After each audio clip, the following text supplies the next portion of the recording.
Even one and all, welcome back to the Rag Stream, Sunday night at 7. Um, Jack has toothache and is probably drugged out of his head at the minute on painkillers. We were hoping to have Toffee the night again, but I haven't heard from him. And our guest this evening is Sensum. Evening, Sensum. Hello, mate. Hello, everybody. Hope everybody's well. Yeah. Yeah. It's been a week, hasn't it? I mean, Yep. not only the usual shit, but some other shit as well. It's been Well, we had the break-in of into Spain of the Turkish border, and apparently there's thousands of them still left there, just milling about, crapping in graveyards, the usual sort of thing, just as you do. And the place is called Andy the Gabby Cabby. I don't know, Gabby Cabby. Yeah. In London. And he showed one today. It was in Portugal, and some bugger fresh off the boat. I mean, he must be an idiot because he wasn't 3 stone wet through, about 5'5", and he went 3 stone wet through. And he's walking through some, plaza in Portugal. It looked lovely, looked like a lovely place until those people turn up and it's not for long after that. And he's just giving this bloke a shed load of shit, just like giving him a load of bollocks. And the bloke just fucking his Spartans and just stamp kicks him straight in the chest and sends him flying. He must have gone about 10 foot. It was impressive, unless it was AI. I don't think it was AI. But yeah, the problem is that Andy the Gabby Cabby lad is a good lad, but you can never clip any of his stuff. So I wanted to try and clip the Sparta kick.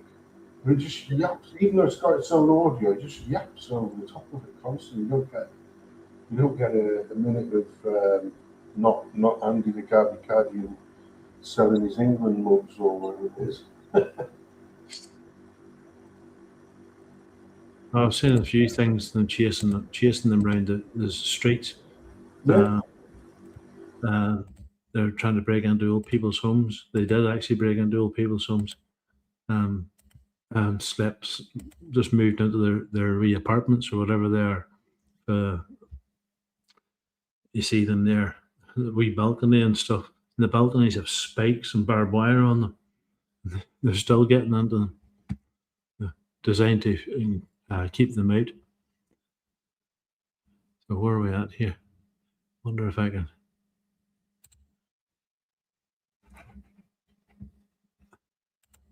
Does my audio sound okay? Because somebody says I sound like I'm on the shit. Yeah, it sounds as if you're underwater. Oh. Yeah, I know what that might be.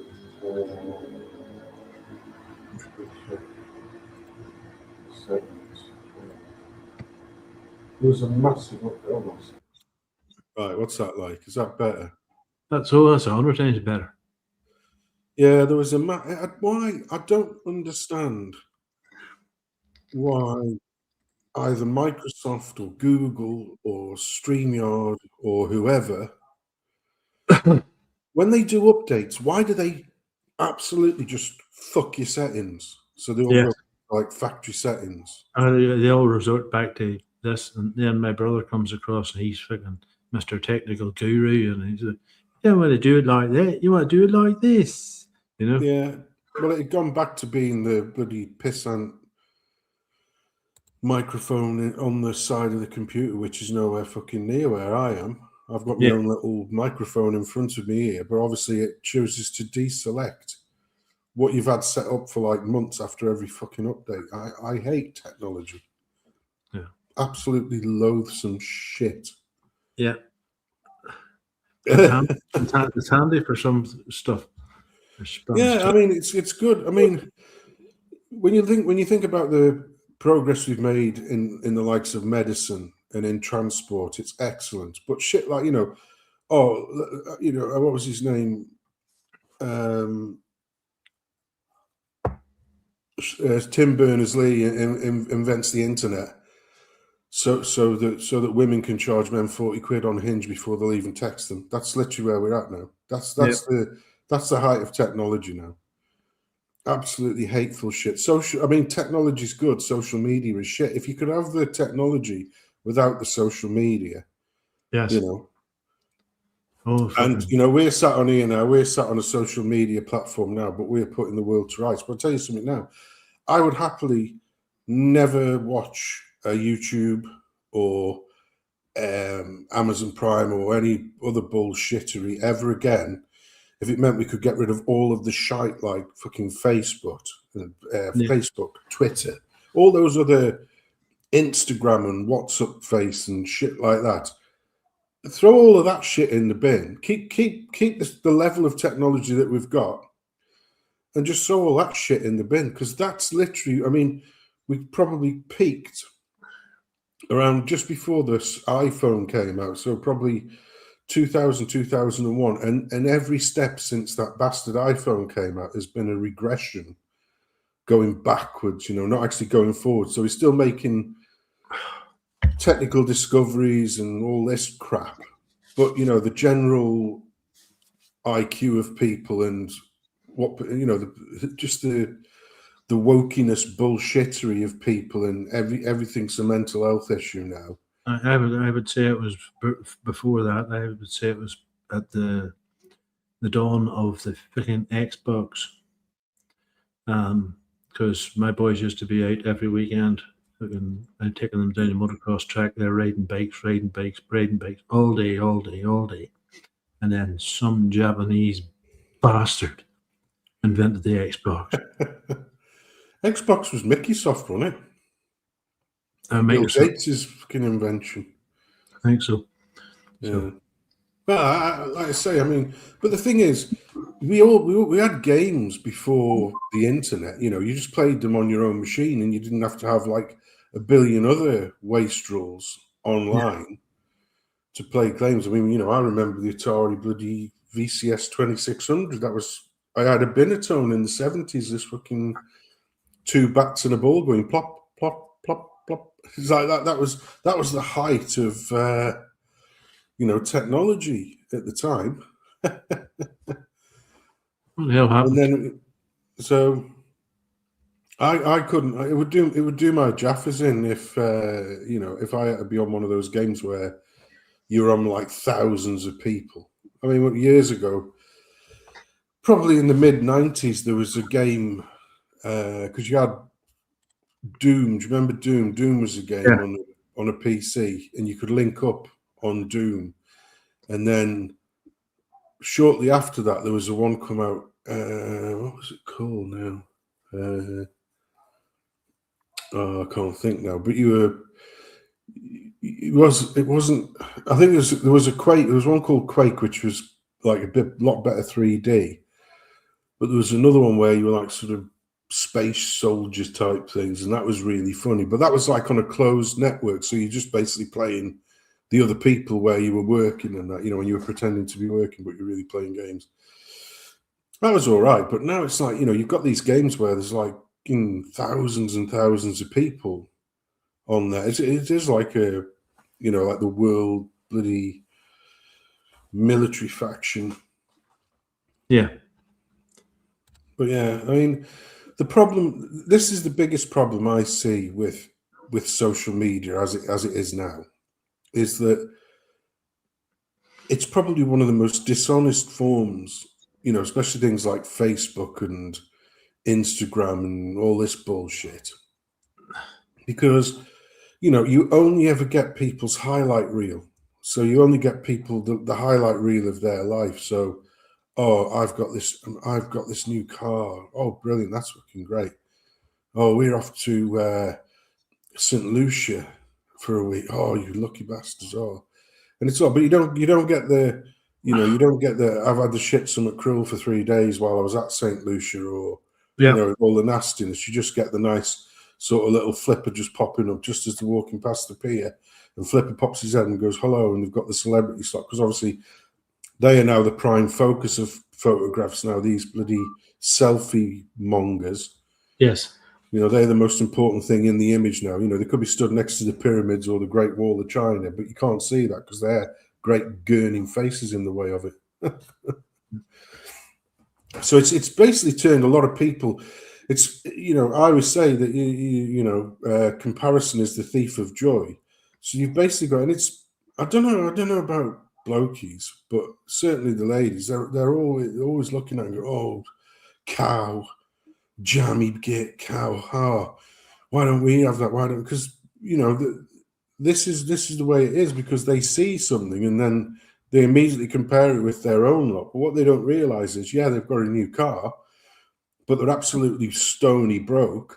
Yeah. Pay for the thing because it's paying like, you know, 500 quid a month on this stupid car that mainly sits on the driveway because they can't even afford to run the bloody thing.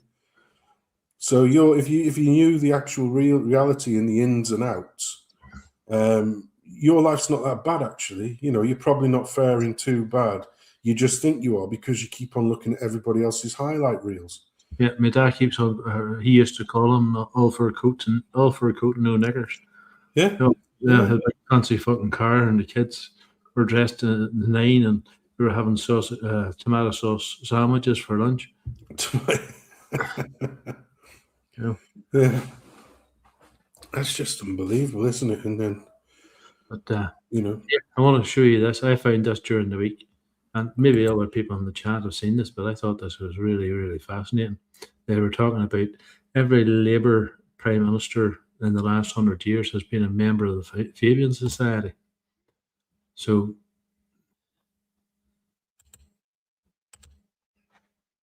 see if I can get this.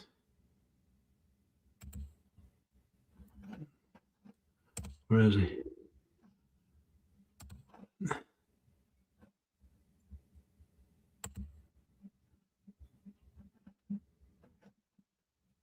No, that's not it.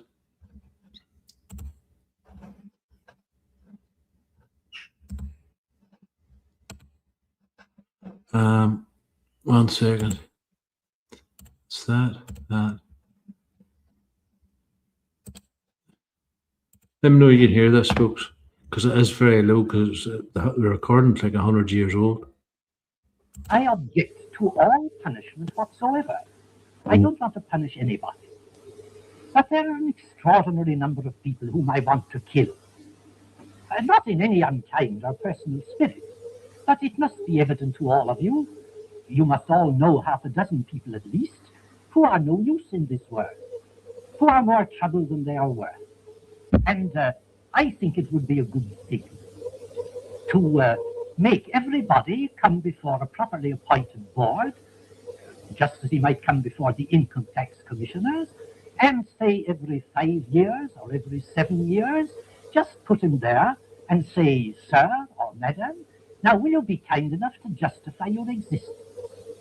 If you can't justify your existence, if you're not pulling your weight in the social boat, if you're not producing as much as you consume, or perhaps a little more, then clearly we cannot use the big organization of our society for the purpose of keeping you alive, because your life does not benefit us and it can't be of very much use to you.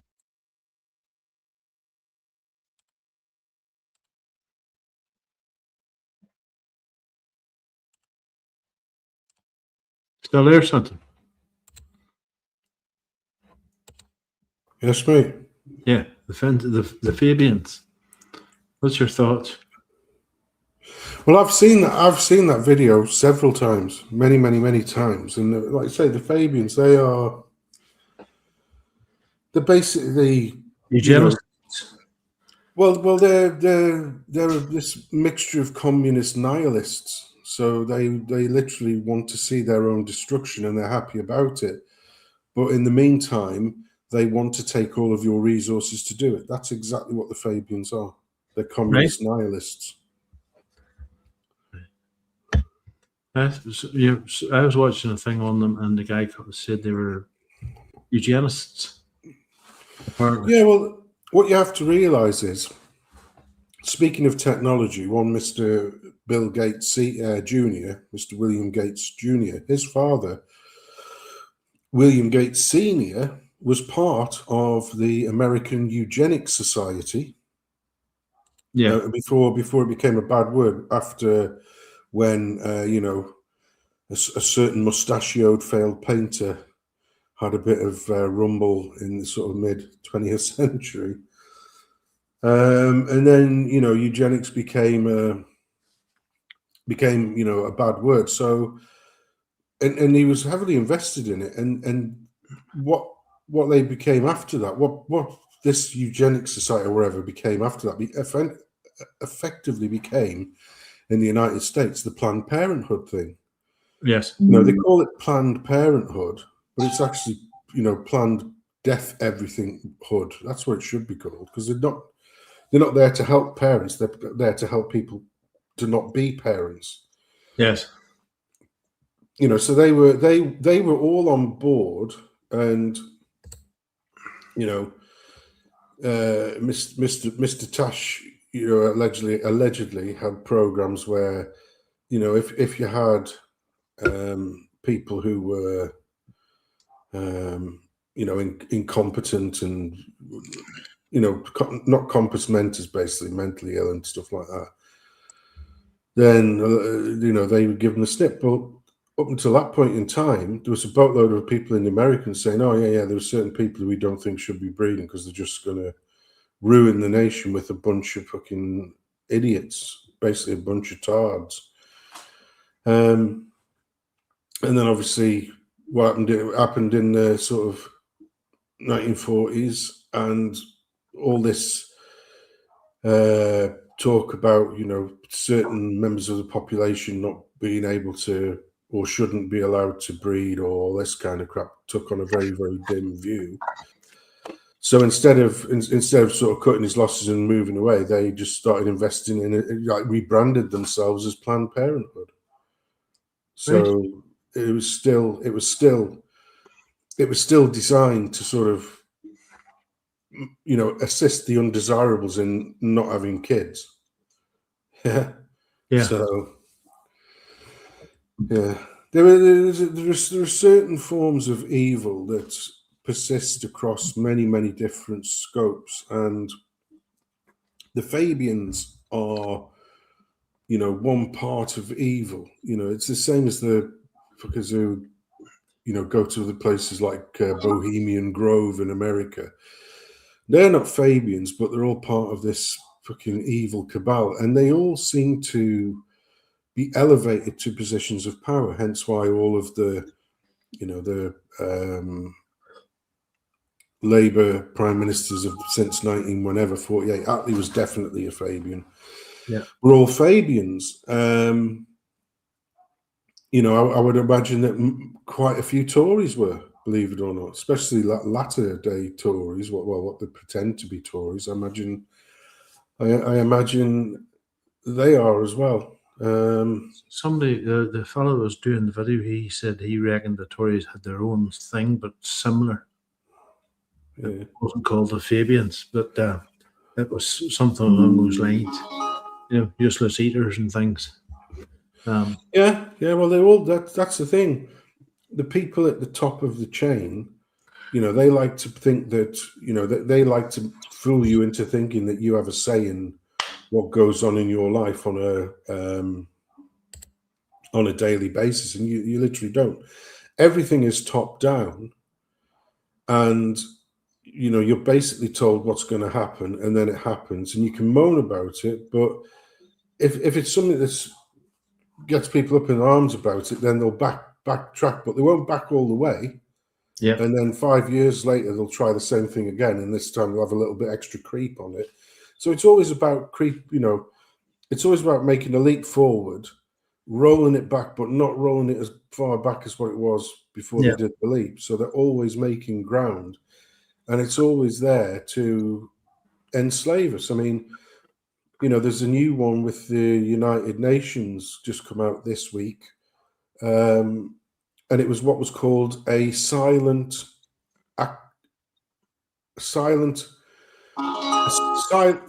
ascension. Can you turn your phone up a bit louder? There's a few deaf kids can't hear it, Rags, mate. But I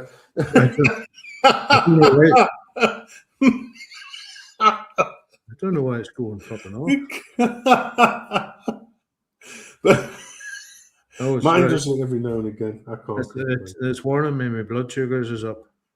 Oh. I have a pod in my arm, so it fucking buzzes all the time. Have a glass of water. That's what they usually say, isn't it, for you buggers? Yeah. Well, I'm on water trying to take it down. So, no, who said it there? Anglo-Saxon. 1 in 5. The Irish population is foreign. 1 in 5 Brits. 2. Only growing. I discovered this. I discovered this months ago when we were talking about our Irish friends, and this the native population of Ireland is 4 million, but the population of Ireland is 5.4 million. So it's actually more than 1 in. Yeah. I'm not too sure about the same as Britain, because there's so many people in Britain that are undocumented.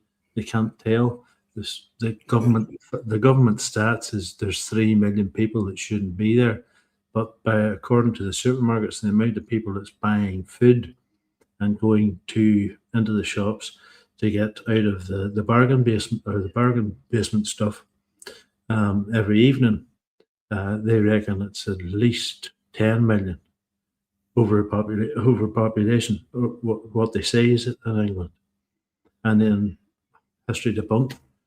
About 2 years ago, done a video of all the wee red brick 2 up 2 downs in London,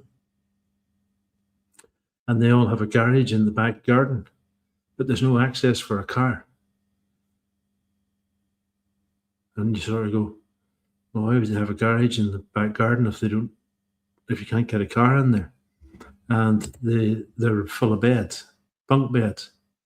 One couple living in their wee 2 up 2 down heard rustling up in their attic space, and when she sent the husband up, they had came through the wall and had beds in their attic space and the other attic space. They were crammed in like sardines. And then there was a police raid on a place in Dublin. It was on a clip last week, and the house that they were renting had 56 people in it, in a 3-bedroom bungalow. There was beds everywhere. Yeah, they're all working on the black market. Yeah, literally. Yeah.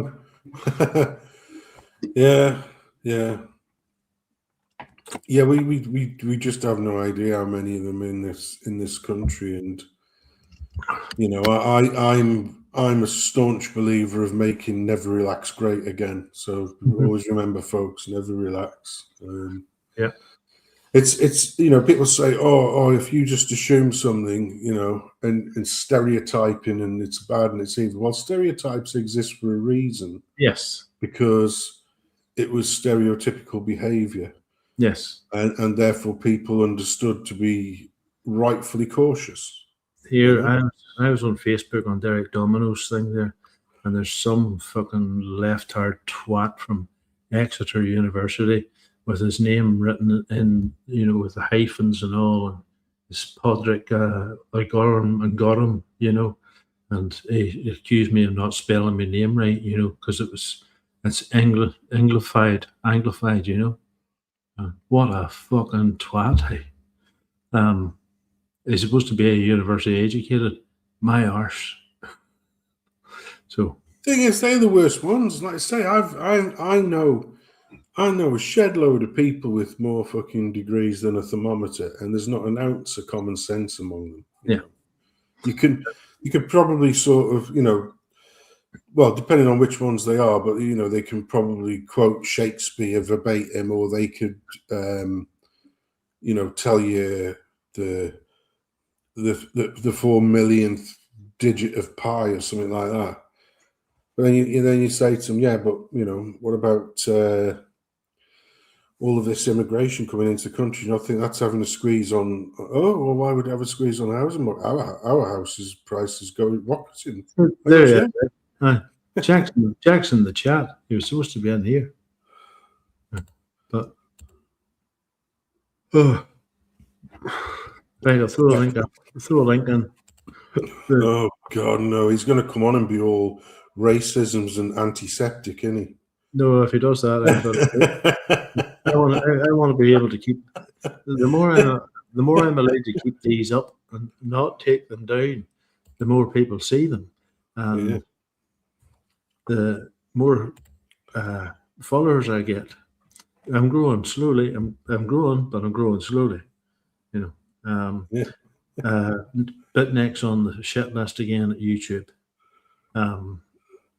He was I was something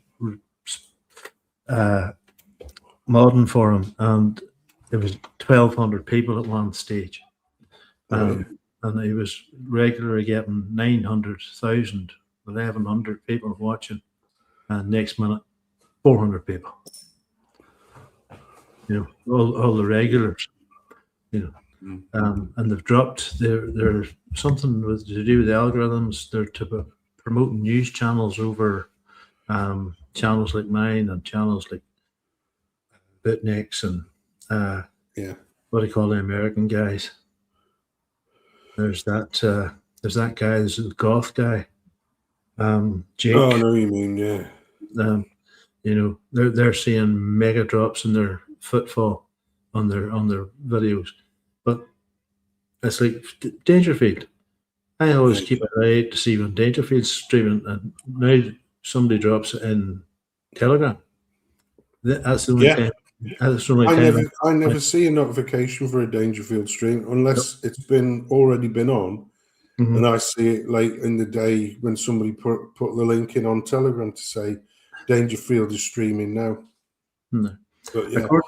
According to the left, this is the biggest threat in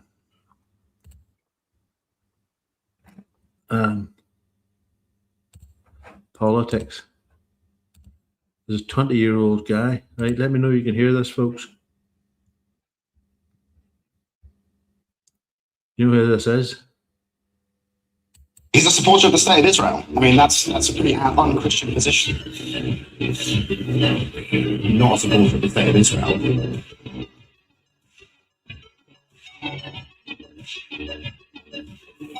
He's a supporter. Yeah, Charlie Downs. Yeah. Oh, last week he was all over the news. He is Rupert Lowe's right-hand man, and he is, you know, he's the Himmler of Hitler, you know, this sort of thing. What? He's a 20-year-old kid. Apparently he's a Christian, you know, and yes, he does self-defense classes and he keeps himself in shape, which is a bit down the lines of patriotic alternative and stuff with their fitness camps and the building of the communities with the woodlanders, you know. But no, I don't think he's a good step in neo-Nazi, you know. No, well, that's the thing. That's the only thing they've got. That's literally the only thing they got, because they still think that those epithets that they throw at us, like calling us racisms or bigot or you know, what is it? Whatever name they want, and it's just water off a duck's back. It's just like, don't care. Everybody's just like, yeah, I don't care. Exeter University guy, you know, it was all them tropes, Nazi and fascist, this, that, and the other. And I'm sort of going, yeah, thanks very much. Cheers. Well, there was a thing that went through on the United Nations, excuse me, and it went through based on what was called silent ascension. Yes. And I said, what the fuck? It's a silent what? Silent but deadly what? And apparently they've all signed, all of these people in the United Nations. Hello, mate. Hello. Give us a sound check. You hear us all right? All good? Yeah. I can hear you both perfectly, yeah. Right. Go ahead, Sensum. This bill that's gone through and passed, and it was one that the World Health Organization wanted to try and get through, whereby you will have a biometric associated digital ID that will be accessible as a global citizen. Once again, we're back on this global citizen thing. And everybody said, yeah, well, you know what you World Health Organization can do after 2020 to 2022, you bunch of no marks. So obviously the World Health Organization, which is part of the United Nations, went to them and said, can we slip this into the documents here where we still get our way?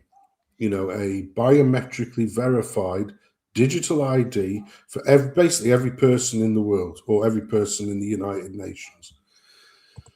And the way that it works with the United Nations, who's a completely unelected body that nobody wants or needs or wanted in the first place, you know, it was all based on after the aftermath of World War II, you know, that certain people decided, oh yeah, we need a world police, you know, because we want to be able to track things. And all it's become a method of stifling anybody's independence or wanting any kind of individualism, or, you know, wanting their nation to remain the nation that it was. That's all that the United Nations become. It's supposed to be a thing where it says, well, you know, we're here as a united group whereby if any one of our members gets attacked, we'll all shove in and help. And it's like, oh yeah, that's a really good idea, because remember what happened? Yeah, it was all bad, wasn't it? You know, 3 or 4 years ago, 5 years ago. Yeah, it was all bad. Yeah, terrible. 1947, I think it was, when the United Nations was formed. And once again, on paper, it sounds like a good idea. But then what you realize is that what they say, what they think, you know, protecting a nation is basically getting their guy in power in that nation. Yeah. And there's a reason why Iran is always the bugbear for everybody else, because they deposed the guy that the regime had in the form of the Shah. You know, so Iran has always been ostracized since they got rid of the Shah in the late 70s. I think it was 78, 79. And, you know, so, you know, the bad boy is always Iran, because Iran's actually got a leader that sort of is, you know, Iran first, rather than fucking global hegemon first, or basically global bankers, and we all know who they are first. So that all passed. And one of the things that was saying is, if the likes of us three on a stream now, if they wanted to, you know, once it gets enacted and once it's in power, the United Nations will have total sovereignty to instruct banks, etc., to debank you, so you won't be able to get access to your funds, to basically stop you being on any kind of, you know, any on the internet at all, not just for things like what we're doing now for streaming, but just no access to the internet. You know, it's you know, it's yeah, well, that's exactly what it is. But it's I'm not mentioning it. It's just because the audience can see it. It's an actual document. It's a 200-page document actually by the UN, written in 2000 here, March 17th, on my dad's birthday. You can read that there, folks. If you want it, give me a shout and I'll send it to you. You can read it for yourself. It contains French, German, Italian, Japanese, Republic of Korea, Russia, Federation, United Kingdom, United States, and Australia, and New Zealand, and all, anywhere that we are. Yeah, basically are getting new to the parish people forced upon us. And obviously, Andy Burnham this week, the most important thing for him was making sure nobody had a portable barbecue. That was going to solve. No. That was the second most important. The first important was that he likes a sausage and bean and cheese melt from Greg's. Good lad. Well, and also he likes to bus in loads of immigrants into the last bastion of Britishness, which is middle class leafy suburbs, because the inner cities are now, you know, he's not happy with all of the cities being taken over. So London, Birmingham, Manchester, Leeds, Bradford by foreign invaders. He also wants Leafy X and the Cotswold now to also be invaded. And I have to say, my lad said to me, he goes, and he lives in like a little village. And he goes, yeah, he said, we're starting to see more and more of them now. And this is like a little village in Durham, which is, you know, as far away from multicultural as you can get. But they're doing it to everybody now. I've said, just going to my local Lidl, which obviously is the cheapo. Well, I like it because it's good value. It's good value. It's good gear and it's good value. I like Lidl. I went into Lidl, and it's wick with the buggers now. And when you go in there, if you do like spicy stuff like me, because I love a bit of spice, do all my own now, lads. Don't get on me. You're kidding. I've been known to enjoy a curry, you know. Did you know that? And a bit of golf. You tell us after all this time that you're into curries. Blimey. Yeah, but when you go in there, because one of the best things about Lidl, they have like fresh ginger that's loose, so you can get your own amount how much you want. But you can also get, I like the big, because sometimes you get ginger where it's more trouble to peel the fucker than actually just chuck it in the bin. Yeah. I like to get I these big nuggets. I have to say, I am a one of these very lazy ones who get the little pots of the ginger already sort of, you know, you just spoon it out the jar kind of thing. You see, we were told not to have disposable barbecues. Don't have to burn them going, don't, you know, and they're talking about making them illegal. And this happened last night in London, Stan. Let me see if I can get it playing here. Or can I make it bigger so folk can see it? हम सबका प्यारा पाकिस्तान हर दिल के बुलारा पाकिस्तान हर दिल पुकारा पाकिस्तान कराची बोले पाकिस्तान लाहौर के अंदर पाकिस्तान पेशावर होगा पाकिस्तान क्वेटा का नारा पाकिस्तान कश्मीर में गूंजे पाकिस्तान गिलगित की पसंद है पाकिस्तान सिंधी पुकार हम सबका प्यारा. Yeah, and all of those that was your last bit of music you composed, wasn't it? Do you know something? Right, I did a bit of music I did called Curry House, yeah, and it was the music I used for one of the New Year streams where I basically took the piss out of our sort of leading rulers and that, you know, when. I think it was 2024 when I did it. I was asking the question there. Who here? Yeah, exactly. This is what I was about to say. If you saw the rake of cars that were all the way down there, they were all Bugatti or was that a Tate? Bugatti. But there were like Ferraris, there was Lambos and all that lot. So I would like to know, right, what kind of jobs those people are doing, because they're not fucking footballers, yeah. Pags, I think Pags has nailed it there with his comment. The spoils from trafficking. Yeah, exactly. That's exactly what it is. Yeah, and there they are allowed to do it front and centre. And then you've got fucking bumbling Burnham going, we're going to ban portable barbecues so this stuff doesn't happen again. And we're going to bust in a shitload of MOs. I heard you lot over in England got some mad text message, didn't you? Some government alert. Would I be right in saying that? They're all over. I didn't get fuck all. I literally, well, no, I didn't get one. Did you get one, Rags? No, because as soon as I get my new phone, I go into the settings and block all government notifications. You can do Well, it. I haven't blocked it on this phone because it's a relatively new phone. I wouldn't even know where to go for that. But no, I didn't get one. Not. Well, Marty, he turns it off. You get turn off. That's the first thing I do when I get new phones. Turn off that. Remember the time during the pandemic stuff when they sent out a public warning. I had mine switched Yeah, off long. I got them, but I was living in England at the time. So, Yeah. But yeah.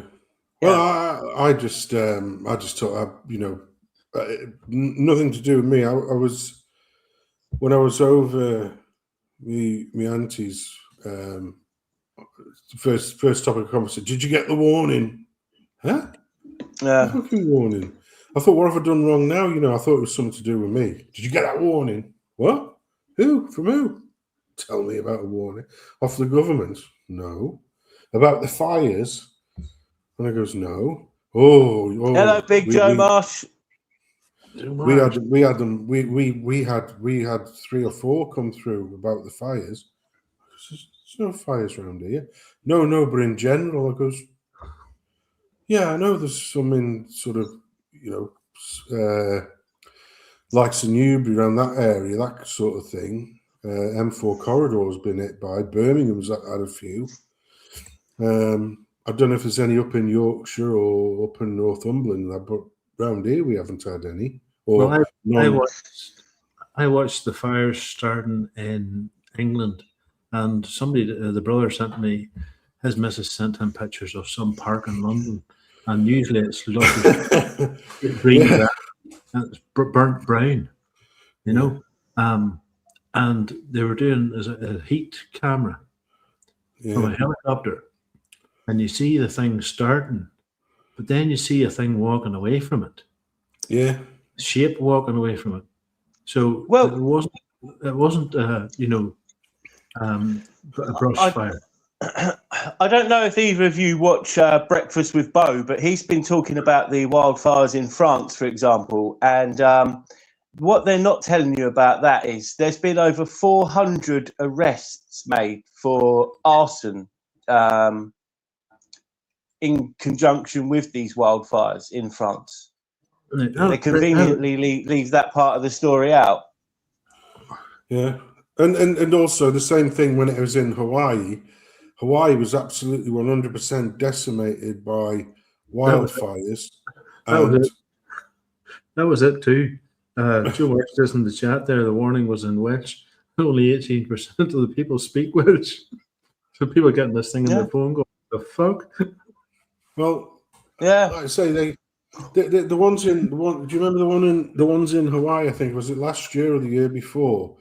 And literally, all these properties, this prime real estate, or ordinary people's houses on what would be considered to be prime real estate, all 100% decimated, and yet houses owned by the likes of Oprah Winfrey and various other. Didn't it have something to do with blue roofs? I don't know, but. Guess who moved straight in afterwards to buy up all of the property around it afterwards? BlackRock. It was all of rich and famous again, didn't he? Yeah. That happened after. Remember, was it what do you call that black lady in America, Whoopi Goldberg, and the other one? She's a billionaire talk show host, black lady. Oprah Winfrey. Oprah Winfrey, and she owns so many 100 acres on Hawaii. And when Hawaii went up, her and everybody else's place was still luscious and green. Yet the whole island was decimated except for their bit. Mm-hmm. Yeah, and this is what I was saying about. There was some sort of conspiracy about them. If the roof was blue, the property wasn't touched in any way, shape, or form by these fires. Which I love a good conspiracy, me, and I'm not sure how true that actually was, but and obviously you had the Pacific Palisades fire. Was that last year now in LA? That was an arson. There's a guy either in court or he's he's been sentenced. Not sure where it is on that story, but yeah, that was arson as well. The Pacific Palisades fires, but in Spain, they tracked 2 guys from a helicopter on a motocross bike riding through the forest, stopping every so many 100 yards and lighting fires. And you've seen the motorbike clearly, the 2 boys on it, their heat signature, because they were using a heat camera or whatever it was, scooting across the forest. Nothing to do with Mother Nature, bugger all else. Well, I saw that one. I think it was in Canada, and it was sort of thousands of miles, but it was literally in a straight line. The way that the fire started was in a completely 100% straight line, and one of the fire captains, who probably hadn't got the memo, and he said it's the strangest set of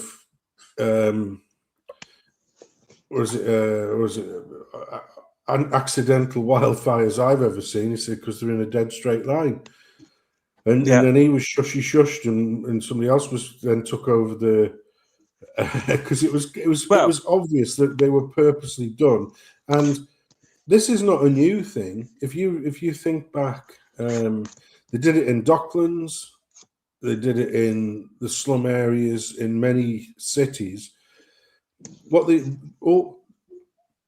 These properties used to be owned by people, and then it became too much to maintain, etc. So the people who owned sold up to a conglomerate, but the property itself is worth fuck all if you've got sort of, let's say you've got a street that's got 18 houses in it, for example, yeah? And you've bought, of those 18 houses now, you've bought 15, yeah? And there are three houses left. So you go and approach the people and say, do you want to, no, I've been here all my life, I'm not selling up. So they end up getting burnt down, or, their life get made so ridiculously thing. And then, once they've managed to eschew them out, and they've paid a peppercorn for this land and this property, because obviously it was run down derelict. So they bulldoze the lot of it, rebuild it, but for the rich and famous. And this definitely happened in Docklands. The great property scam of Docklands was outrageous. There were many businesses owed a lot of money because they actually owned property on the land, because they, even though the businesses weren't Docklands. Is this Docklands, London? Yeah. Down by the river, yeah, like Canary Wharf.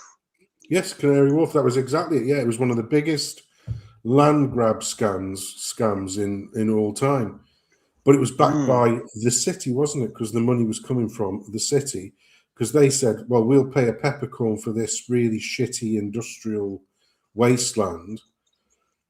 And just probably contaminated, because believe it or not, that's where my old man, God rest his soul, used to work, because it used to be all the gasworks there. And my old man used to work in the gasworks with all the gasometers and that.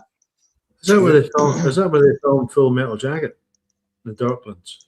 Yeah, around there. Yeah. It's filmed exactly around there. Where they filmed it. That was in the period just after the scam had begun, but before the building had begun. So they filmed a lot of it there. And if you remember that film, The Long Good Friday, that was all about the fucking land grab scams that were going on. That was Bob Hoskins and Ellen Mirren in it, yeah. But you think about it, right? They used that there to make it look like Vietnam. And it was all derelict, and it was all blasted apart, and it was full of foreigners. And then you look to the future now, and what does it look like? It looks the same. It's all full of foreigners. Yeah. It was seeing into the future. Yeah. Well, London still got Full Metal Jacket. Still has one of my favourite lines in a film ever, where they're in the helicopter with that guy with the great big machine gun, and they're flying over the sort of the rice paddies and that, and one of the guys is like almost losing his breakfast, and Baldwin's character goes, he goes, "Do you shoot women or children? And he just looks at him and he goes, sometimes. You just don't hear them as much. Yeah, you just don't Yeah, hit them as much. fantastic. Right, now this is a PJW one for you. And this is still on the Spain sort of thing. Oh, they're back, aren't they? This weekend, haven't they? They've landed a load more this weekend, yeah? Yep. Let me know you can hear this, folks. This is Suter after the media told us that the vast majority of illegals had already left.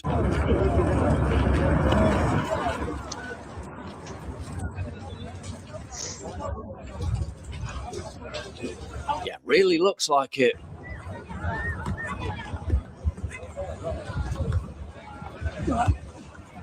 Looks like some post-apocalyptic favela slum. Just imagine being one of the Spaniards living there your entire life, being able to visit beaches that used to look like this and now look like this.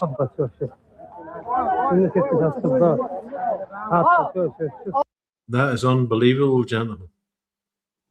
Oh, you know? Yeah, it really doesn't take long, does it, to turn from paradise into fucking some hellscape? Well, the guy on what do you call that thing? Instagram. He says they're not living in the third world. They are the third world, and they're coming here. They will turn our homelands into what they know, and that's what they know. So let's play it a wee bit longer. Yeah, third world. Yeah, go on. Sorry.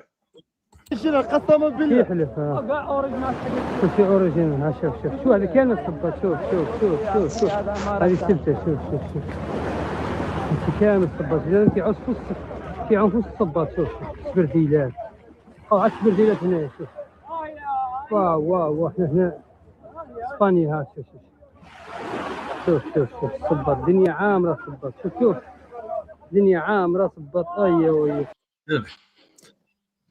That'll do us on that one. Yeah, it's funny how it always comes down to a big pile of shoes, doesn't it? Yeah.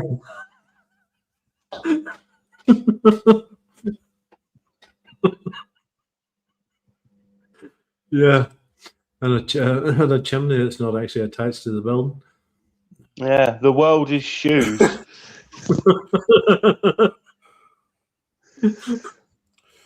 I've got it's I was what day is it today? It's like 16th of August, isn't it? Yes. Yeah. Yeah. Now, colour me simple, colour me stupid, but I thought that Halloween was the 31st of October. Yes. So we're like 3 months away at least, and yet I started to see bloody Halloween paraphernalia in the shops and everything. And you know, this is not a word of a lie. You know, it literally is. I was looking, I was thinking, fuck me, they've got little pumpkin like basket holders for like putting your sweeties in and that already. This was in Asda, like, you know, just bloody.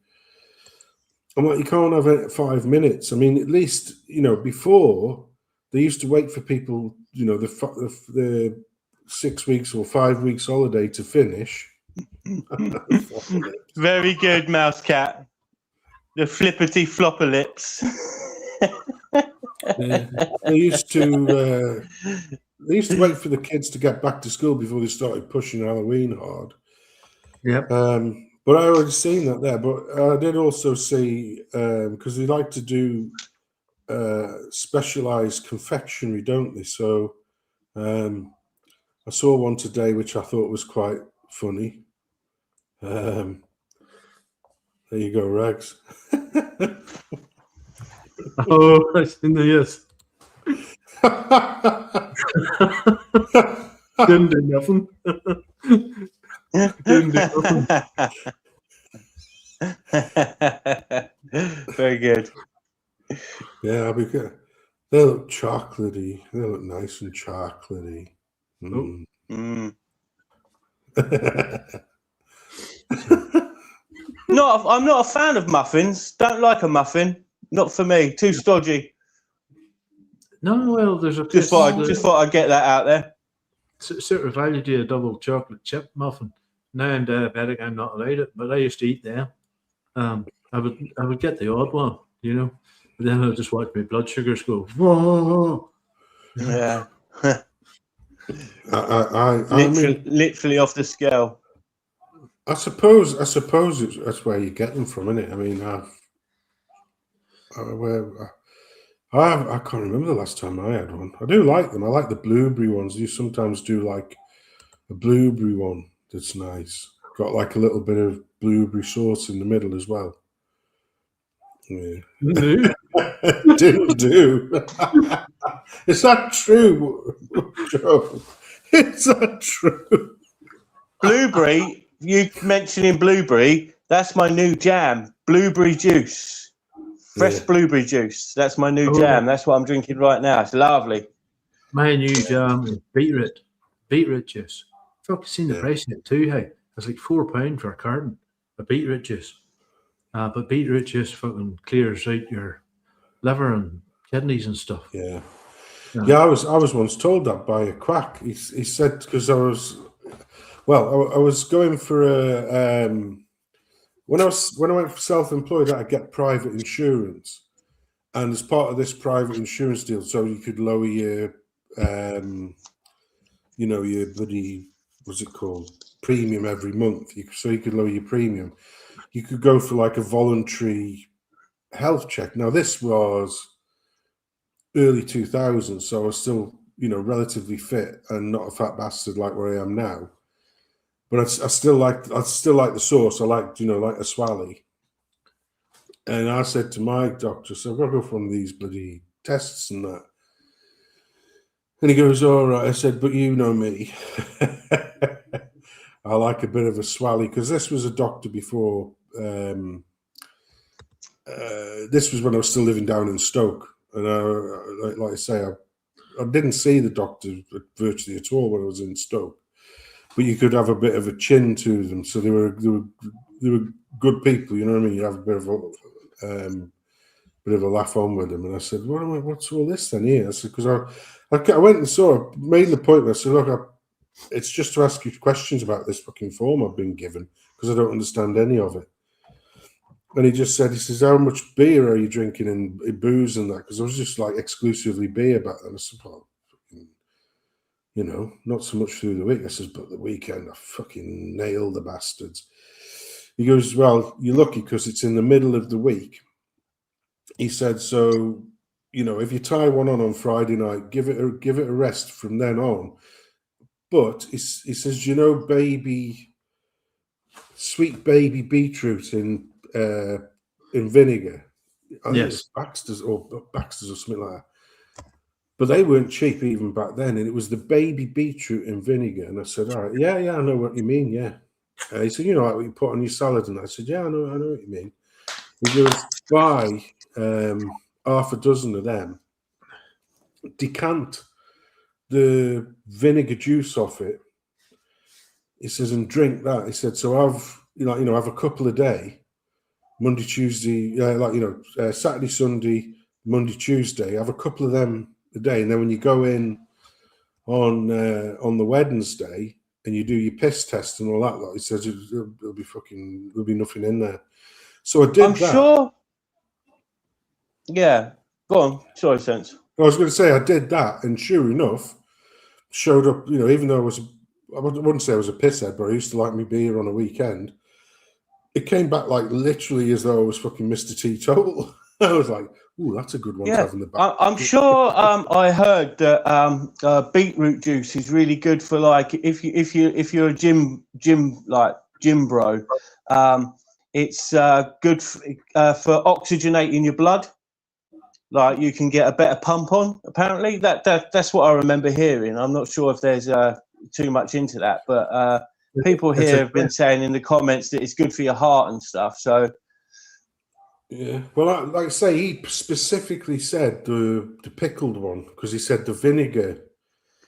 Because it was a sweet vinegar. If you just got the ordinary beetroot, it was just like vinegar. It was normal vinegar. In fact, I used to love, believe it or not, using the beetroot. If you have like chips, if you're having like chips and you put salt and vinegar on your chips, I used to love the vinegar off the beetroot. I know it sounds daft, but it was like I really used to like that. I like the vinegar, but this was like the baby beetroot.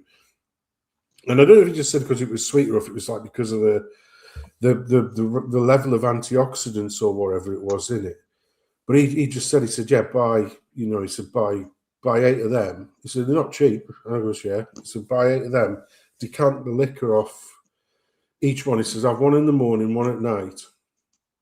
And he says, by Wednesday, you'll look like you won't register. And sure, and I was like, because I was bricking it. Because I was thinking to myself, I tell you, put it this way, right? It was the difference between paying.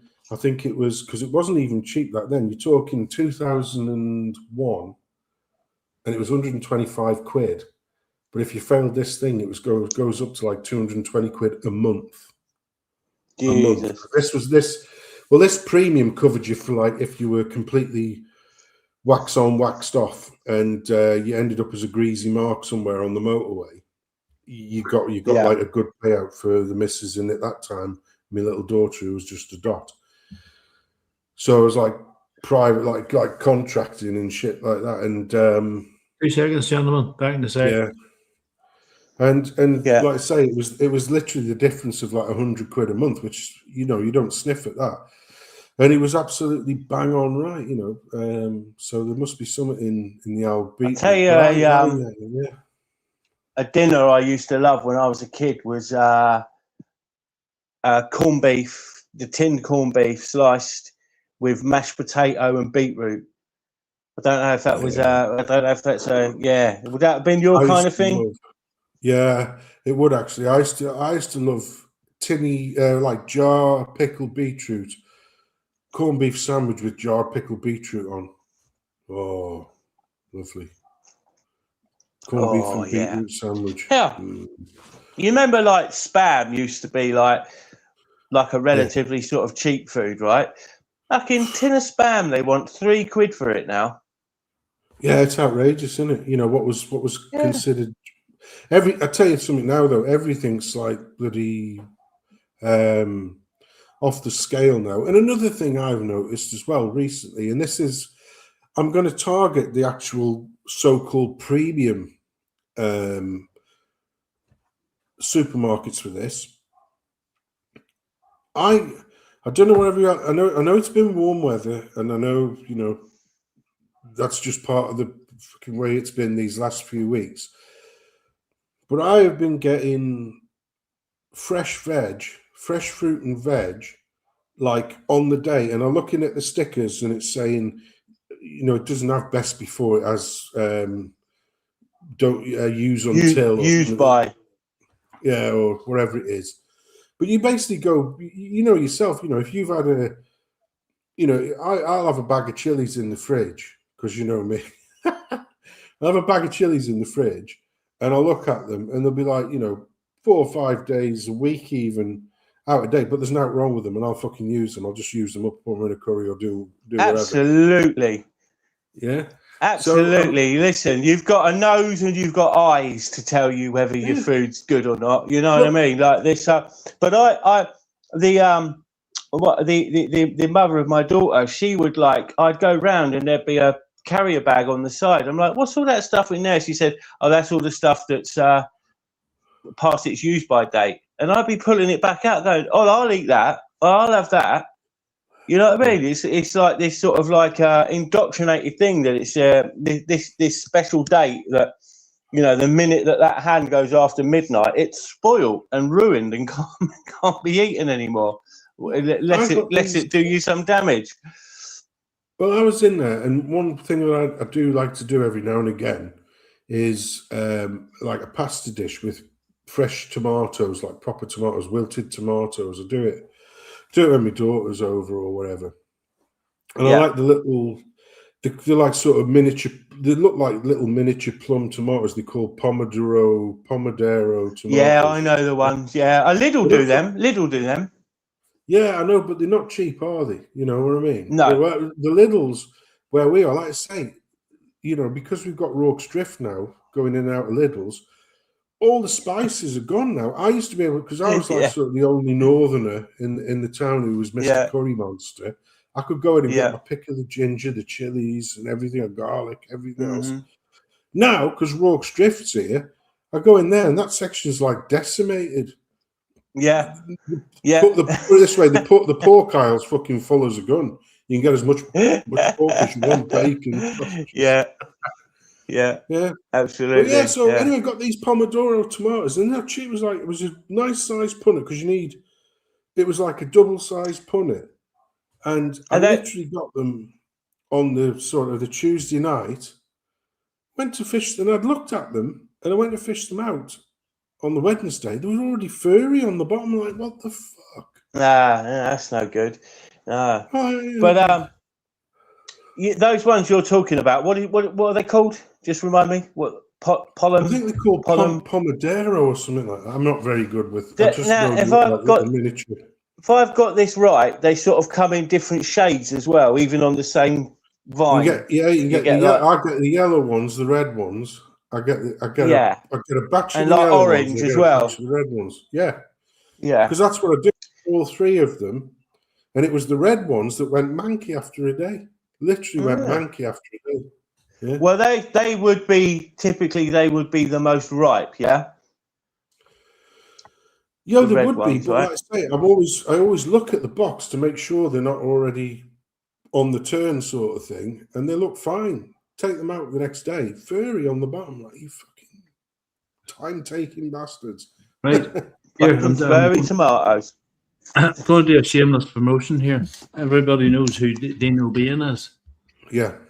He's been getting slapped down by our YouTube overlords. So this is his new channel, folks. I'm just going to play a quick snippet of it. So quite often on this channel, we talk about the ways in which people might manipulate us, because becoming aware of the ways that they do it, it gives you a good defense, or at least a good foundation in which to fight back against what would otherwise be a very difficult thing to grapple. Good example is the way that where we were taught from a very early age to believe that everyone is equal. And it takes people quite a lot of motivation and willpower to break through the cognitive dissonance that results in reality not meeting those expectations. Another tactic that people use that I've talked about on this show is something called malicious altruism. Now, I made a video on this in the past, and I'm going to show you guys this quickly before we jump into the rest of the video. This was a while ago, and the editing style might be a little bit... Dedicated police officers who are scouring social media. Their job is to look for this material and then follow up with identification arrests and so forth. This is in relation to some comments that you've made on a Facebook page. Do you witness us saying, obviously, people, while they're over here, etc., we let them into our country, etc.? A woman has been arrested by Cheshire Police in relation to inaccurate information on social media. Someone, it's because, obviously, anxiety based upon your social media sites. That's why you've been arrested. In Russia last year, 400 people were arrested for things that they said on social media. How many people do you think were arrested in Britain for things they said on social media last year? Take a guess. I have no idea. 3,300. Really? Arrested for what they'd said on social media? Yeah. My goodness. In Britain. Went on to say that you did not want your money going to immigrants who, quote, rape our kids and get priority.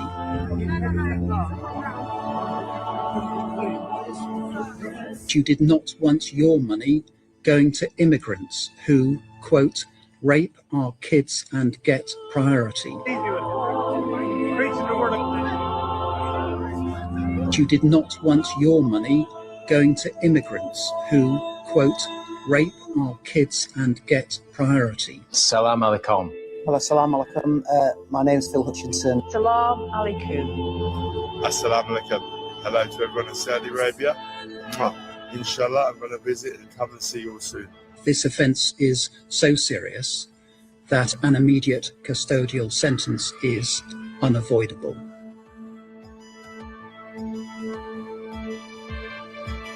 The Lord Justice Clark, white. Every High Court judge, white. We're the terrorists! Davos or Westminster?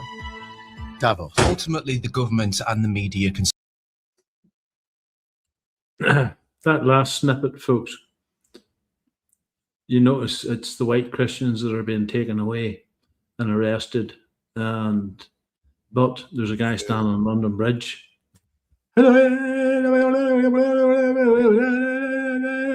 Goats, goats, goats. You know. Oh, come on, Rags. It was a different key than that.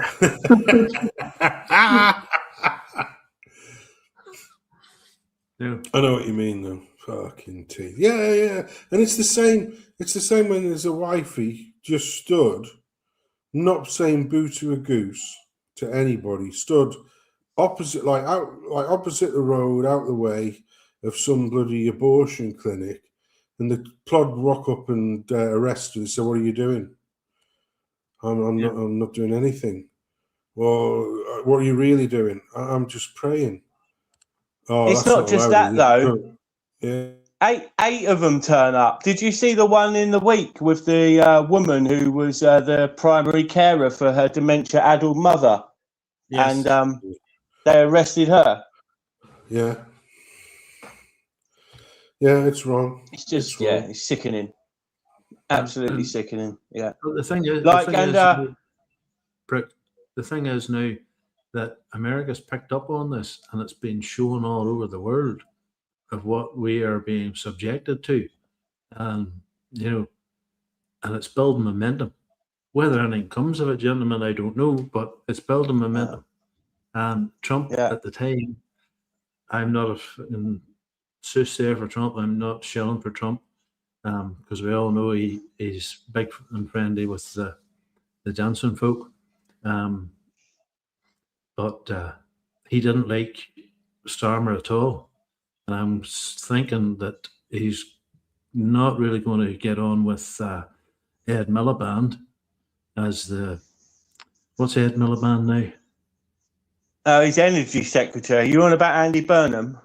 No, Andy Burnham has made him foreign secretary to get him out the road, so he stops doing the fucking shit. Okay. And he's talking about opening the oil lines in the North Sea. Yeah, Blaze gets it. But oh shit, what was I going to say there? Oh no, sorry, it's gone. Carry on. Right. So policemen, they're sitting doing they have to sit questionnaires. And there was one policewoman, and it was all about diversity and this, that, and the other. And when she came out, they asked her how she found it, and she says, "I didn't like it. It's forcing us to, believe a certain way." She was sacked. Yeah. For freedom of thought. Well, look at your Marine bloke who put out the who sent out the survey to fellow Marines about the Angry Bootnet covered it quite a lot, didn't he? Do you remember this? It happened, I think it was earlier this year. He sent out a survey about how things were happening. I think it was more to do with women in the unit rather than So it was DEI of some description. You know what I mean? And they got rid of him quite. Do right. Was that the Scottish boy? The Scottish boy that was linked to PA. His brother was in PA or something. Oh, I don't know about that side of the story, but yeah, I know his brother was like acting as his spokesman because he had a DNA. Seen that? What do they call it? Do not disclosure. Like anti-disclosure thing. But Marshall makes a good point. Did you see the one in the middle of the week? Sensum about the boy buying a baseball bat. Yeah, I saw. Well, like I say, I mean, he had a backpack. I mean, I'm not going to defend what the police did because it was just fucking ridiculous. But you know, he had a backpack, and why did he stick it in his backpack? And then I'm certain that would. But I mean, at the end of the day, you know, it was in the cellophane instead of the sticker on. And in fairness, you know, a number of the multiculturalisms were actually on his side. If you saw the seen the video. Yeah, but the thing is, the copper was a multiculturalism as well, wasn't he? Yeah. He was a bit more Bruce Lee, though, wasn't he? He wasn't sort of more, you know, groomy type. It was a bit more Bruce Lee. Yes.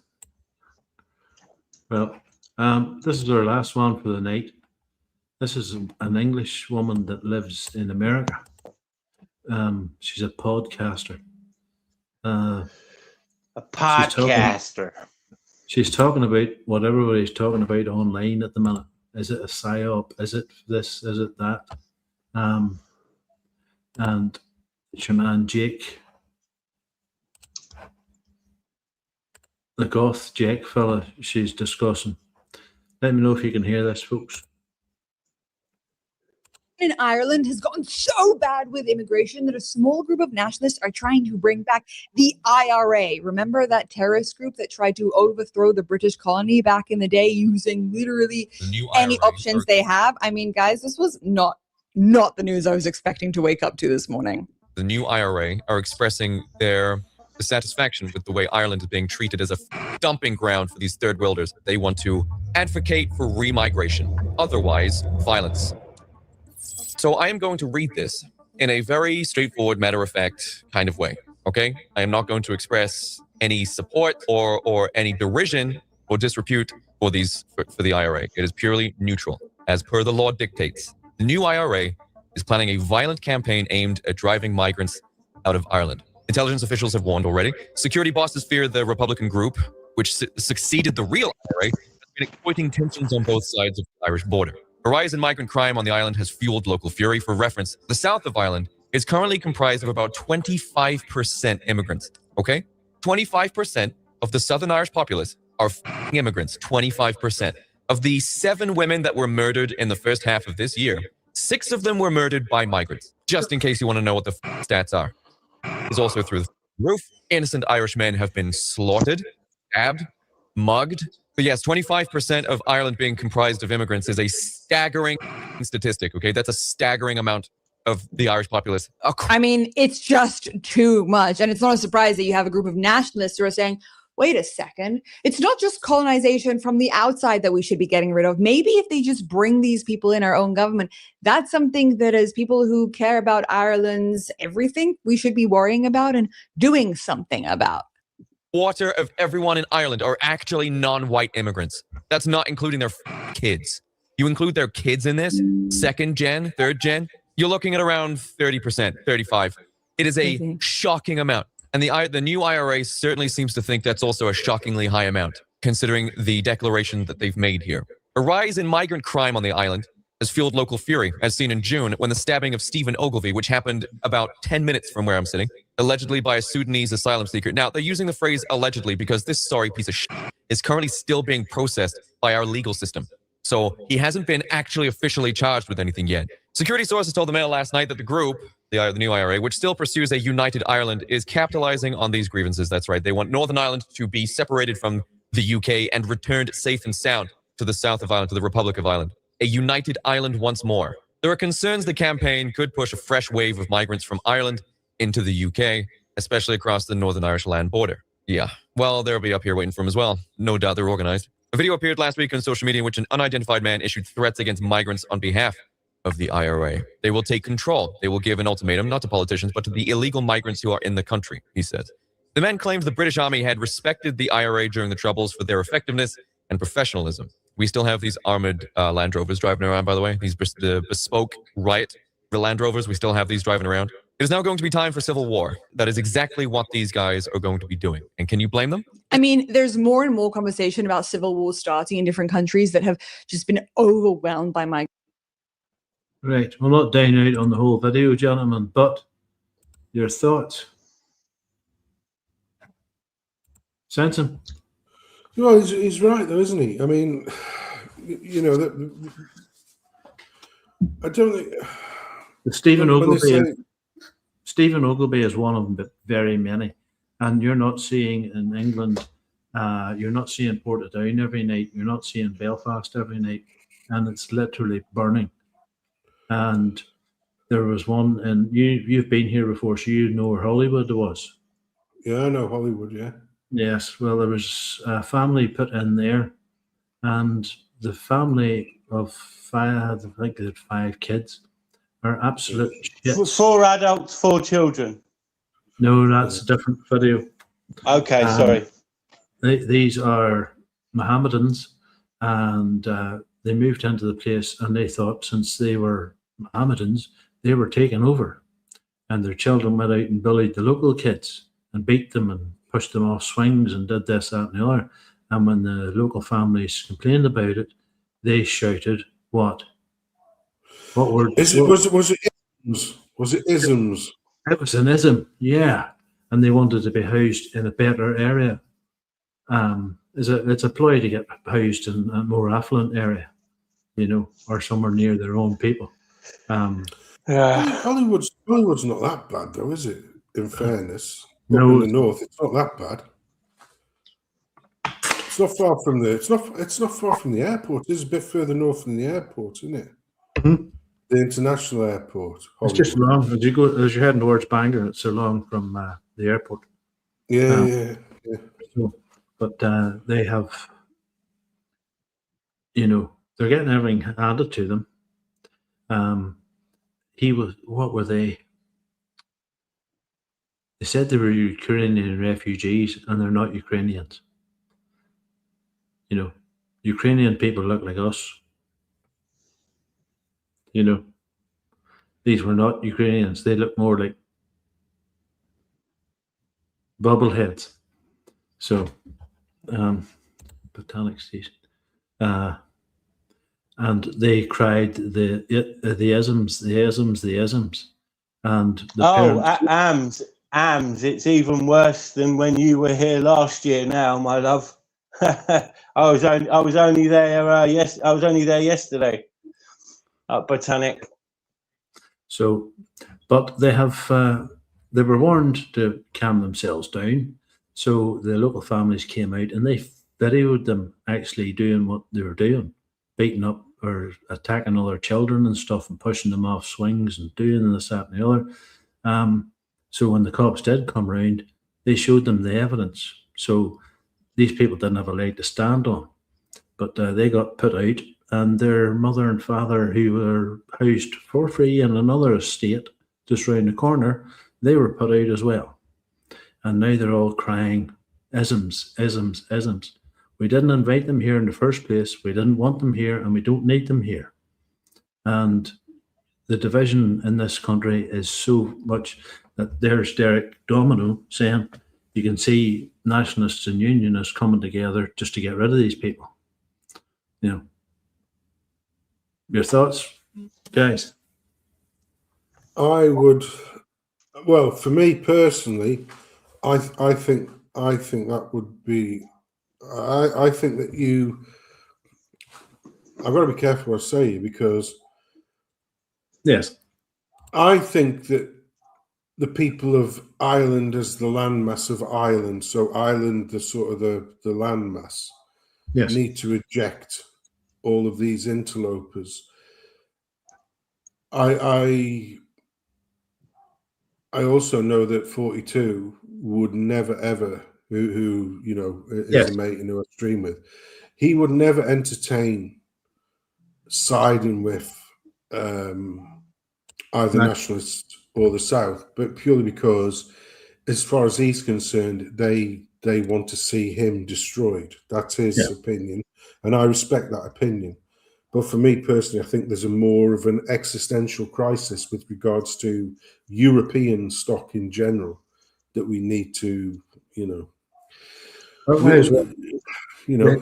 They had it on Facebook there, and it was on a Sinn Féin post, and the amount of people that said, "I live in Northern Ireland, I'm a nationalist, and I will never vote for Sinn Féin because of their this policy and this policy and this policy and rainbows in schools and all that sort of teaching." I don't think we can't mention it on YouTube, but you know, that rainbow stuff that they're trying to pump into kids in schools nowadays, and all that bullshit. And accepting your new neighbours and all, embracing multiculturalism and all. Sinn Féin for years were the public, or the front for the political front for the IRA. They wanted no Brits. They wanted nothing in this island other than Irish people. And now it's Africans and followers of Alan's snack bar welcome. They're giving them Croke Park, which is a sacred ground to the Irish, so they can lay down their carpets, stick their bums in there, and pray to Allah. Yeah, but the witch who's the head of Sinn Féin, the Sinn Féin party in Northern Ireland at the moment, she, you know, when people are talking about the recent atrocities and that, and she was saying, "Oh, you're just feeding the far right mantra." So she's not interested in, you know. Once again, they fear that the whole regime fears noticing more than anything else. They fear people pointing out per capita. They fear people pointing out stereotypes, which are stereotypes for a fucking reason. They fear people advocating for never relax, because that is a threat to their multiculti global hegemon that they all want to. I mean, all these people at the top, like I say, if they haven't gone through the WEF sort of school of logic and that, you know, where Klaus Schwab was saying something like, was it 300 of the 500 world leaders were WEF fucking Fabian twats, basically, because the WEF's just an extension of all of that bullshit, basically. So you're thinking of Michelle O'Neill in the north, and Michelle O'Neill. If you Google Michelle O'Neill and look at her, is it Wikipedia or something? Her family had a very, very colourful past, you know, and she was born in Cork, apparently, not in the north. No. So, but that at the minute, now that I'm seeing things there, boys are saying to me, and it's last night in Portrush, this was last night in Londonderry, this was such and such, and she had the police go in and take all the bonfire stuff away from, I think it was the bog side or something. And what happened? They just opened up another couple of container loads, and they had a fucking bonfire anyway. And rightly so. Like I say, it's they. Like I say, the Sinn Féin in the north, they are, you know, just communists again, aren't they? Communist fucking socialist wankstains. Yeah, they're not nationalists. No, not in the slightest. They're not. It's the same as Plaid Cymru. Yes, you know, and it's the same as the SNP. You know, Sinn Féin, the SNP, and Plaid Cymru are all the same thing, which is we want anybody and everybody from around the fucking world, the world's flotsam and jetsam, third world shitters. The only people who we hate are the English, basically. End of story. That's what it is. SNP, they hate the English, but they want to have, you know, most of their fucking parliament run by the likes of Hamza Yusuf and all them lot. Brits out, Africans in. Yeah, exactly. That's what it is. So, and it's the same with the Senedd in Wales. You know, they're anti. The only thing that they're anti is English. Everybody else is welcome, even if it fucks over the Welsh people. Yes. You know, the same with the Sinn Féin woman. Oh, you know, we just want to be Irish, and Irish can be anything from anywhere apart from England, because we have. You get these ones. There's one on Facebook, and they said about these people coming into Ireland. This Irish guy goes, "Yeah, but sure, the Irish went everywhere around the world." Yeah, the Irish went everywhere around the world, and they worked, and they built New York, and they built all these different places, and they built the sewage system. Yeah, they built the sewage systems in New York, I think it was, and they went to Australia, and they worked hard. They didn't come to somebody else's. They didn't come to the canals, the roads, the motorways. Turned around and they went, oh, tell you what, let's go to America and then just go to the government buildings and put our hand out and say we deserve because of something you did 1,000 years ago, you know. It didn't work like that. And it's always the two-facedness of it, whereby they are quite happy to call the Maori people of New Zealand indigenous, even though they've been there, about 800 years. But they won't call us indigenous, and we've been here for at least 4,000 years on record. You know, just carbon date Stonehenge. Oh, that was built by fucking Jason Ardley. Sorry, no, we won't go down there. But you know what I mean? It was. I was staying off them on purpose. Yeah, that's what I wanted to mention earlier. That was what was fresh on my mind. Now I assume that you mentioned him at the top of the show before I was here. I didn't actually, I think it's very sad. I think it's very sad. I think it'll be weaponized by the left. I mean, he shouldn't. I mean, the thing is, I don't know exactly how old he was. 41. How old was he? 41. 41. Yeah, but the thing is, he could have literally turned around and said, "Yeah, I'm, okay, I'm a product of the system that promoted me to this position," and he could have sort of done a redemption arc on himself. Yeah, but he could have been like, because he ticks all the boxes. Within 5 years, he could have been a national hero again. Do you know what I mean? That kind of thing. Yeah. So well, the point, like got small memories. The point I wanted to make was like, where was the fucking hoo-ha about Peter Lynch? Poor old Peter Lynch.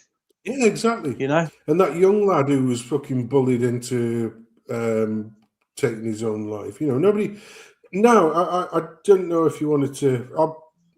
We won't go into this, obviously, but I'm just one thing. The usual chattering classes now, obviously, are clamouring for an inquiry. Yeah. I've shared my screen, Rags. I don't know if you can see that. Wait, give me a second. I don't really want to go into it because it's very sad because the bloke did have a wife and a family. Yes. But at the end of the day, he was a romancer. You know, do you know that term, a romancer? He was like a Walter Mitty, wasn't he? He claimed Walter Mitty, yeah, Walter Mitty, yeah. Yeah, that kind of thing. But all of the chattering classes now are, and this is on the BBC's website, this is the top line story at the moment on the BBC, which is saying calls for a public inquiry into Jason RJ witch hunt. It wasn't a witch hunt as such. It was people pointing out inconsistencies in what he had been claiming. And very early on, he doubled down on himself and then realized, oh, yeah, shit, there's no coming back from that. Because every single thing literally was Walter Mitty, wasn't it? It was like, I did, was it 40 marathons in 10 days or, some shit, or I ran 600 miles in, 3 days, or it was some shit like that, yeah? And all of these other claims, flights of they fancy. were all sort of, pardon? Yeah, flights of fancy. Do you remember that? There used to be a sketch in the Fast Show, and this bloke would just be making outrageous claims, and it would be like, "So what are you on about?" He goes, "Go on, fat me in the stomach, fat me in the stomach." That was his catchline. So he'd come out with some outrageous claim. And when everyone said, "Yeah, that's bollocks," like, "Go on, then, fat me in the stomach, fat me in the stomach. I'll show you how hard I am," that kind of thing. It was on the Fast Show or the Harry and Paul thing, and he was like the "fat me in the stomach" guy. Now, like I say, the bloke. Have you ever seen? Have either of you two ever seen the film Love, Honor, and Obey? No. Is that the Ray Winston one? Yeah. Where you got the guys like, these hands are like deadly weapons. He's like, go on, try and stab me. Go on, just try and stab me. And the geezer just pulls out his knife and goes, sticks his This cunt, before he's had a chance to do anything, he went, "You stabbed me."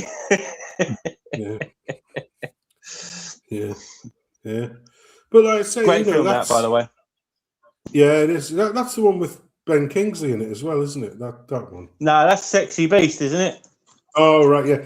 Love, Honor and Obey. Yeah, is that? Yeah, I do remember that one. Is that the one? Very with, good, very good film with Sean Pertwee. Yeah, Reese Ifans, Johnny Lee Miller. Yeah, because Johnny Lee Miller goes to kill Reese Ifans and he pisses himself, doesn't he? It's not Reese Ifans, is it? It's Johnny Lee Miller and Jude Law. Well, I can remember one with Johnny Lee Miller, and he goes over to Reese Ifans and he's got a gun and he clicks the thing, and it doesn't go off, and Reese Ifans goes down on the floor, and he clicks it again, it doesn't go off, and then he runs off. And Reese Ifans pissed himself. Yeah, and they make that guy. I think his name's Perry Benson, the actor. And they force feed him LSD, and they've got him eating dog food out of a dog food bowl. Yeah. Yeah, it was. Anyway, it's a great film. If you've never seen it, it's a good film.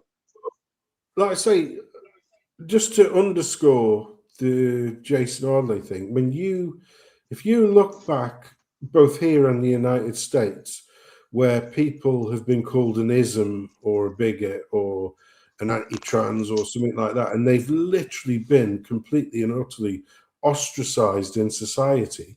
Yes. There's been quite a few where the outcome of that didn't work out too well, and those people were just stating facts. It just was against the regime. Yeah.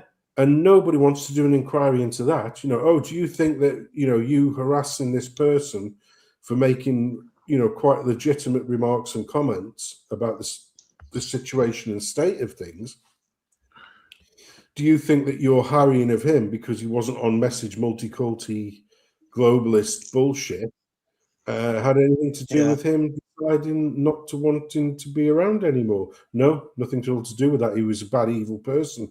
Of course, we get one on the other side of the fence. Yeah, which is tragic. I'm not saying otherwise. But I'm not a horrific leftist, so I don't gloat about people's deaths. I'm not. I don't see it as some sort of victory that this guy took his own life. Do you know what I mean?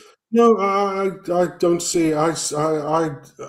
Well, first of all, the whole furore about his claims, I'm completely ambivalent to those anyway, because that's exactly what happens these days. It seemed to steamroller into this big thing, but it was like, once again, I think it was some other academic who pointed out the inconsistencies and the plagiarism and all this malarkey, and then it was other people who ran with it. Yeah. Yes. It was other people who ran with it and kept on putting on the force, including the chattering classes themselves. And now it's those same chattering classes that are saying, "Oh, there should be an inquiry." Well, you were fanning the flames, when it suited you, when you were getting, sales or advertisement bloody revenue uppage because of it. So you're equally culpable. I don't understand how you can't, take some kind of responsibility. I'll tell you what, they're talking about the chattering classes. Do you know who's going to be he's unbearable to listen to any day of the week, but James O'Brien tomorrow is going to be especially unbearable to listen to tomorrow. I'll get the filtered version, the dog-faced gremlin version via academic agent. Yeah. Dog-faced gremlin. I interviewed him and I was taken in by everything he said, and I feel I don't know what to feel. Do I feel stupid? Do I feel, I'm sitting going, what a fucking wanker! I can't. No, he's too narcissistic. He's too narcissistic to admit that he was taken in by it all. Oh, he did. He said it on radio. He did it live on a show, Jack. He did it live. Yeah. Oh, did he? Yeah. Fair enough. Fair play. I stand corrected, said the man in the orthopedic shoes. He can't wear earphones properly. They're always hanging off his head. And Yeah, with great big ear. That's sweating fucking brow with a receding hairline, and he's like, and he never actually he looks into the camera for a while, and then he looks away. You know, I don't tend to use the word hate that often because it is a very emotive and powerful word, but I hate James O'Brien. Yes. Right. There. Anywho, it's been lovely chatting to you guys tonight, especially you, Sensum. That was nice to see you. Nice to catch up with you, buddy. Something Sorry, funny. mate, I was on mute. Yeah, and you, mate. I hope you're doing well, bud. Yeah. Yeah, it's all getting there, mate. Like I said, I went down to Belfast yesterday, ordered my bed, and once that gets delivered, I have a fully functioning flat. Everything else is just aesthetics and will come in due course as availability and budget allows. Sweet. Yeah. That was 30 marathons in 35 days. Some with a broken leg. So, I have something funny to show you. Now, these guys are Swedish. Now, don't laugh. These guys are Swedish. Let me know you can hear it.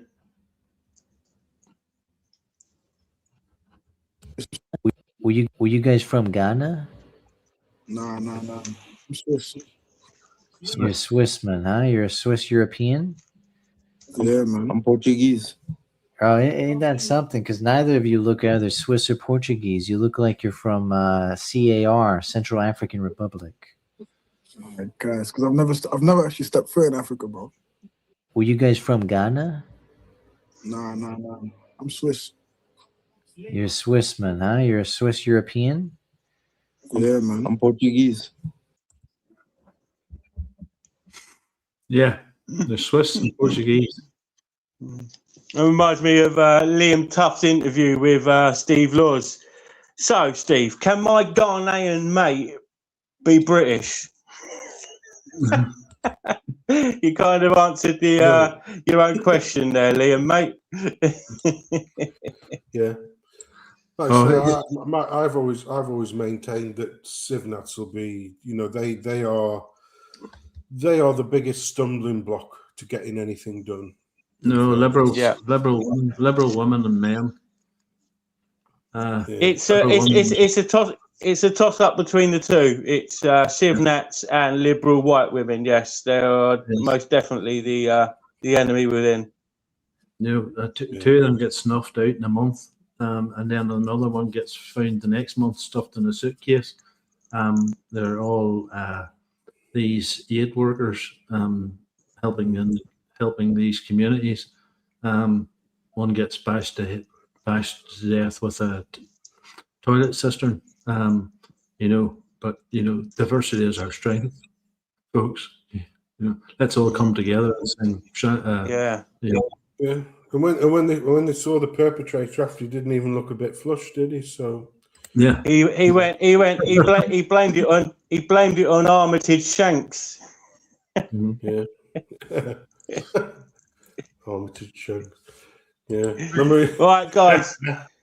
All right, mate. Yeah, I think Rags is about ready to pack it in as well. Maris is gone now. Yeah. All right, mate. Well, I'll let you get on. Right. It's been a good one, lads. I've enjoyed it. Thanks very much. Thanks to Sensum. Oh, Yeah, and by the way, thank you, mate. thanks to my Scotch mate that bought me 4 coffees the week before last. So. I'm not going to say anything more than what I'm about to say now. But on next week's stream, I have an announcement. So look out for that. All right, that's all I'm going to say about it. And yeah, so. Are you coming out announcement? Can you come out twice?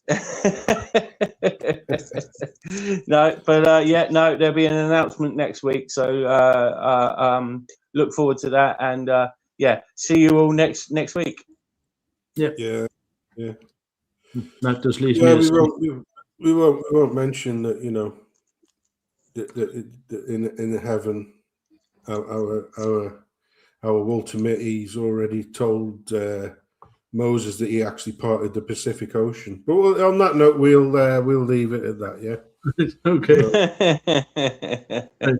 God bless, Sensum. God bless. And Rags, I'll see you tomorrow to come and pick up that package. All right. Right. No problem. All right. Take care. Right. Take care. That just leaves me, folks, to say, drop your comments in the chat. I will put them up on the screen. And that's good night. And God bless, or in my case, Odin bless.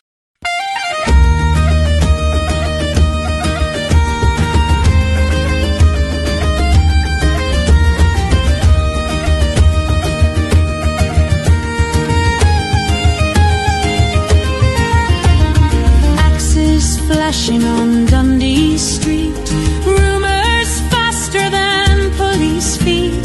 Braveheart girl, the headlines roar. Truth gets trampled, clickbait scores. Arrive by boat, demand 4-star. We don't know who you even are. We raise our flags, they sneer far right, but still we wave them every night. Says what's a grooming gang? London sighs while mothers clang. Politicians dodge, the bills grow tall. The taxpayer pays the tab for all. Arrive by boat, stay rent free. Full hotels but no room for me. We raise our flags, they scream extreme, but pride's not hate despite their dream. From Ulster streets to valleys in Wales, from Cornish coasts to Highland trails, the Union Jacks refuse to fall. They call it hate, we call it all. Epping burns with protest flame. Ministers shuffle, none take blame. Charities warn of hunger's bite, but Braveheart echoes, stand and fight. Arrive by boat, we foot the bill. Freedom's gone, but the mini